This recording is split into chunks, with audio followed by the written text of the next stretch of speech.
TC Rádio, a rádio oficial de quem investe. Direto com Bruno Mazzoni, nossa terceira voz para a cobertura do mercado de futuros. Brunão, os pontos do IndiFut e do Dolfut. O Gui chegou a adiantar o racional e você já foi ilustrando graficamente alguns dos pontos sobre os quais ele discorria. Agora o espaço é seu para aprofundar.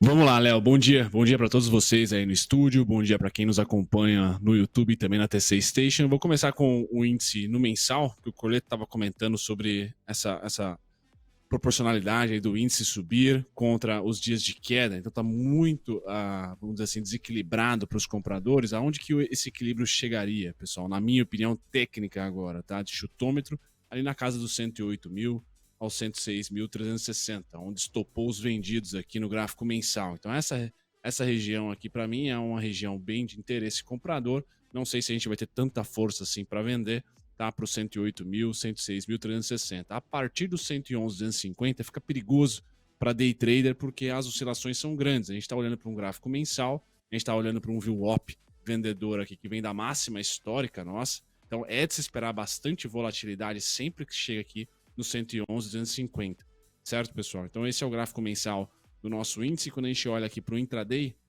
onde eu teria conforto de compra, né? Não é no 110.575, que é o próximo ponto aqui a partir da abertura de hoje, também não é no 110.400, somente ali, como o Gui falou, no 110.60, 110.10, e principalmente aqui no 109.430. São os principais pontos de suporte.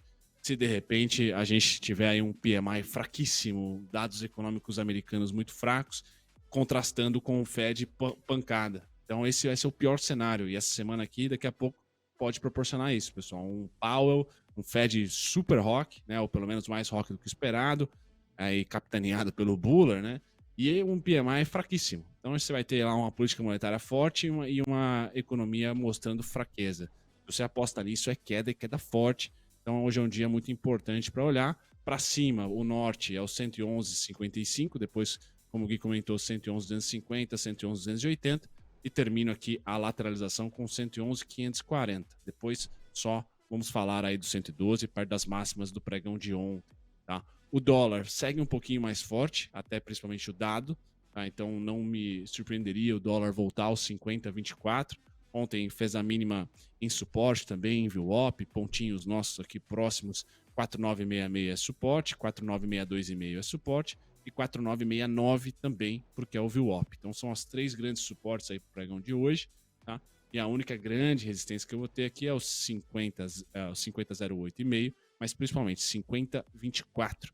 Pessoal, seria ali a grande parte, olhando para a abertura, para quem faz scalping, né? Tem ali uma pequena parada no 4,999, tá? Mas o mais forte acaba sendo aqui 50,08,5 e principalmente os 50,24, Léo.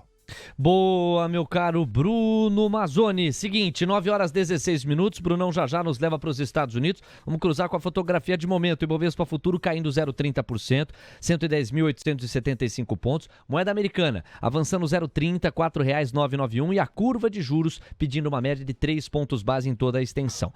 Atenção, Diego e eu seguimos tabelando sobre alguns dos fatos que deixamos separados para o panorama. O primeiro deles, os Ministérios do Planejamento e da Fazenda projetaram ontem que o governo central, Corleta, vai fechar 2023 com déficit primário de 136,2 bilhões de reais. Pior que o rombo previsto em março, de 107,6 bilhões.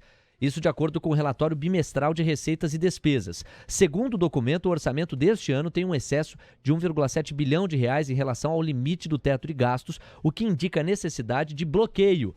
O detalhamento do bloqueio vai ser feito no dia 30 de maio, portanto, em 7 dias.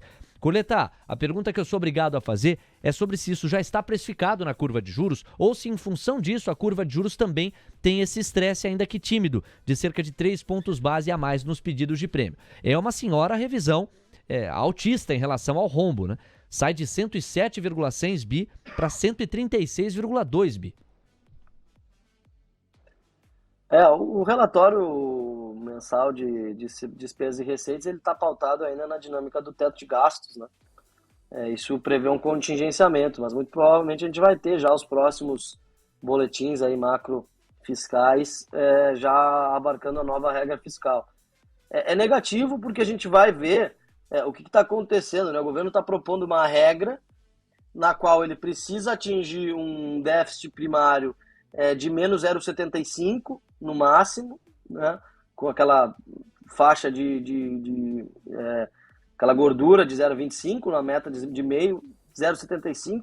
Não vai entregar isso, vai entregar um déficit maior do que isso, e mesmo assim vai conseguir gastar o topo da banda no ano que vem, né? Então essa flexibilização do arcabouço realmente eu vejo como negativa, tá? Mostra que o governo está começando uma regra, e aí quando a meta for zero, quando a meta for superávit de meio, será que vai conseguir atingir? Não é o que o Focus diz, né? O Focus diz que o governo não vai ter déficits aí até 2026. Então é um desafio aí para o Haddad. As metas são ousadas, por um lado isso é bacana, mas por outro é bem difícil de crer que vai parar em pé esse arcabouço, especialmente considerando que você vai ter um ano eleitoral em 2026. Que tipo de meta vai ser atingida no fiscal ali para conseguir estimular gasto num ano de eleição? A gente sabe que essa é uma dinâmica padrão, meio padrão do Brasil.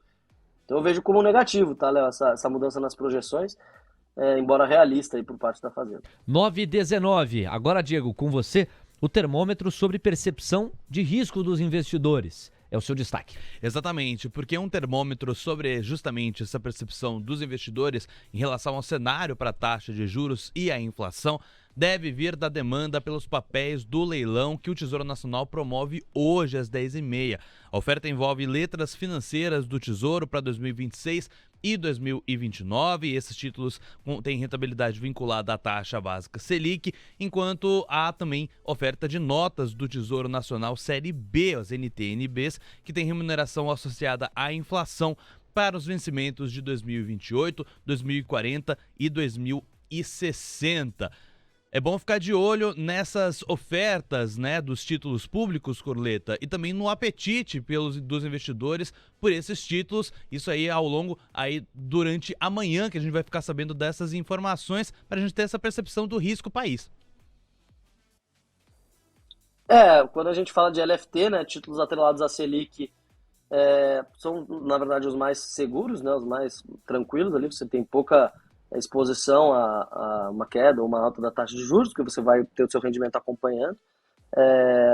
Mas é um leilão que você tem ali também títulos atrelados à inflação. Isso costuma marcar curva, né? Porque você marca a curva, você marca com o POSE, e com o atrelado à inflação você chega ali nos números de inflação implícita. Não é tão importante quanto o leilão de prédio, LTNs, né? Que pega direto na curva do DI.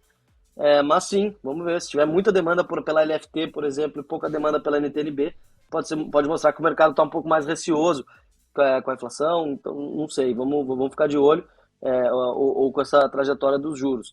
Sempre importante, terças e quintas, aí, ficar de olho no comportamento da curva de juros no momento desses leilões do Tesouro aí. Então, pois é, mas a LFT, ela está colada à Selic. Se o mercado estima que o Banco Central pode ter, na esteira dos próximos meses e ano, um abandono da linha mais ortodoxa e uma chegada mais encorpada da heterodoxia na condução dos seus rumos, em teoria, a taxa Selic, a despeito do que os núcleos de inflação e as expectativas do mercado sugerem, pode ter uma flexibilização.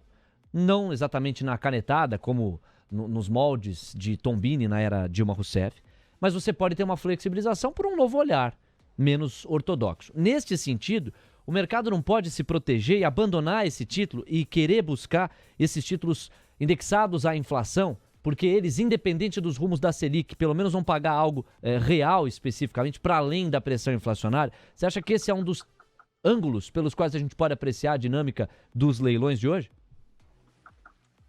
Olha, assim, você tem uma dinâmica dentro da renda fixa, onde o pós-fixado ele é sempre meio que o safe haven, né? Sempre o porto seguro. Então o LFT ele vai ser sempre atrelado a movimentos de maior aversão a risco, né? O mercado compra o pré quando entende que o juro vai cair, quando entende que o juro real vai cair, no caso do NTNB, né?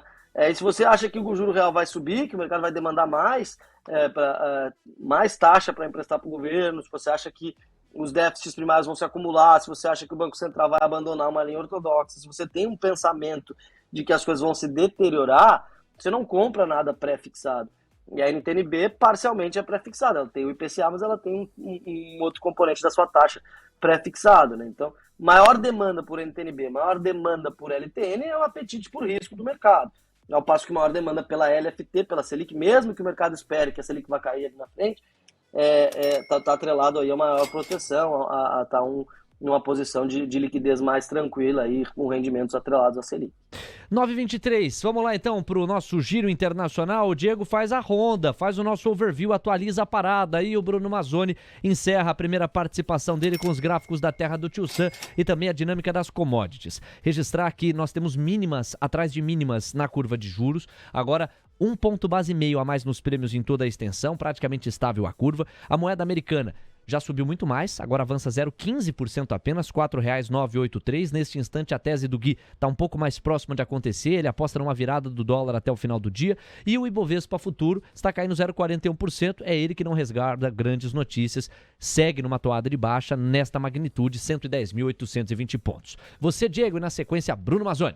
Exatamente, vamos atualizar a situação do pré-mercado americano, porque eu dei uma leve piorada desde a nossa última atualização, a queda era bem mais tímida, agora o Dow Jones recua 0,19% no pré-mercado, aos 33.295 pontos. O S&P Futuro está recuando 0,23% aos 4.195 pontos, enquanto o Nasdaq Futuro é o que mais cai, 0,26% no negativo, aos 13.866 pontos. Títulos da dívida americana, os yields de 10 anos estão estressando 3 pontos base e meio para 3,75% de rendimento ao ano, enquanto os yields de 2 anos estão subindo 6 pontos base e meio, já estão rendendo ao ano para o investidor 4,39%. Atualizando também a situação das commodities, o petróleo Brent e o WTI também aceleraram a alta para 1,22% de avanço, no caso do Brent, aos $76,92 o preço do barril, está aí no batente da porta para voltar para o patamar de $77. Já o WTI tem um avanço de 1,37% no dia de hoje, já voltou para os $73,05. Lá em Singapura, minério de ferro vai caindo na mesma intensidade, 2,5%, ainda abaixo dos $100, nos $99,55. A dinâmica para hoje, a julgar por Vale, que pesa quase 20% no Ibovespa, não é positiva para quem está comprado. Brunão, encerra então o teu primeiro mergulho com a gente, passeia pelos gráficos da terra do Tio Sam, emenda nas commodities, minério de ferro segue a trajetória baixista. Sim, vamos depender de Petrobras. Vamos lá, Léo, vou começar com o DXY aqui então para vocês, vou dar um zoom. Temos dados importantes hoje de PMI, né? Então o melhor momento para se vender o nosso dólar futuro, creio e continuo crendo ainda que é Y tocar aqui o 103.948 e 52, isso se um PMI vier forte. Se não, o melhor momento para se comprar a dolinha só abaixo dos 100 mil pontos aqui. A trajetória ainda é de uma semana importante, uma semana tática, que eu acho que essa correlação vai ajudar bastante. Por isso que eu comentei dos 50,24 no dólar, pessoal, no nosso dólar, porque o DXY tem ainda um espaço tranquilo aqui para subir, pelo menos até os 103.948, 104. Então acredito que dólar forte, tá? Juros americano forte, indo forte, e o dado vai balizar e muito. Tá? Lembrando, juros forte, dólar forte, S&P também forte. Dólar fraquejou, juros fraquejou, S&P deve cair junto, tá? Porque o medo de recessão vai tomar o trade de resiliência. Tá? O S&P que está lateralizando nos nossos pontos de resistência lá, não espero muita coisa aqui para o S&P antes dos dados. E mesmo no pós-dado ali, o 4.245, 4.239 que já tocou, continua sendo aqui as resistências, momento bem difícil para o operador aqui de bolsa americana. É bem difícil mesmo, o mercado não cai e está numa resistência importante sem que o macro ajude muito ali nesse momento. Vamos ver como que vai sair o PMI. Já o minério de ferro com uma frustração aí com dados no presente chineses aqui, volta para a estabilidade, apesar dos candles largos, pessoal. Para mim isso daqui significa equilíbrio. Então o minério de ferro tende a entrar, e eu continuo achando que vai entrar num trimestre inteiro de equilíbrio entre os 88 e os 97. Equilíbrio para o minério de ferro é isso, né? Bastante volatilidade, mas acabou a direção aqui, na minha opinião.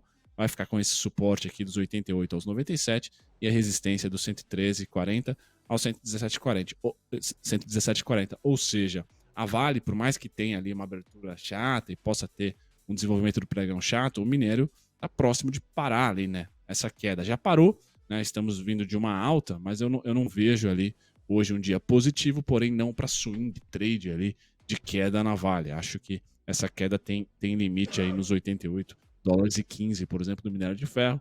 Já o petróleo, eu coloco para vocês aqui um gráfico mensal. Eu que falava que o maio ia ser um mês comprador, né? Junho também. Esse é maio, pessoal, por enquanto vendedor, mas ele ficando aqui com a cauda, assim como foi aqui em março. Então eu ainda acredito que o 71 é uma baita de uma posição compradora, diferentemente do minério de ferro. Esse 71, pessoal, diversas vezes aqui foi testado e diversas vezes a resposta foi azulzinha.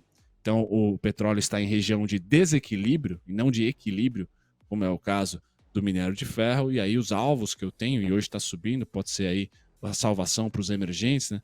O alvo que eu tenho é 82,40, 85,29 e principalmente que os 91 e 96, o VWAP da máxima histórica após Rússia e Ucrânia. Então, petróleo para cima, minério estabilizando a queda. A gente vai ficar de olho em bancões aqui no Brasil, Léo. E é exatamente o que as fotos de momento mostram. É como o Diego descreveu, o petróleo Brent já tocando nos $77 o barril, petróleo para cima. O minério de ferro deu sequência à trajetória baixista. O Bruno sugere que agora vai haver uma região de acomodação neste intervalo que ele descreveu. Vamos ver como é que isso vai temperar Vale, Petrobras, setor petroleiro como um todo na Bolsa Brasileira. Bruno, muito obrigado. A gente volta a conversar no À Vista. Um abraço e até lá. Valeu, Léo. Até daqui a pouco. Até. TC Rádio, a rádio oficial de quem investe.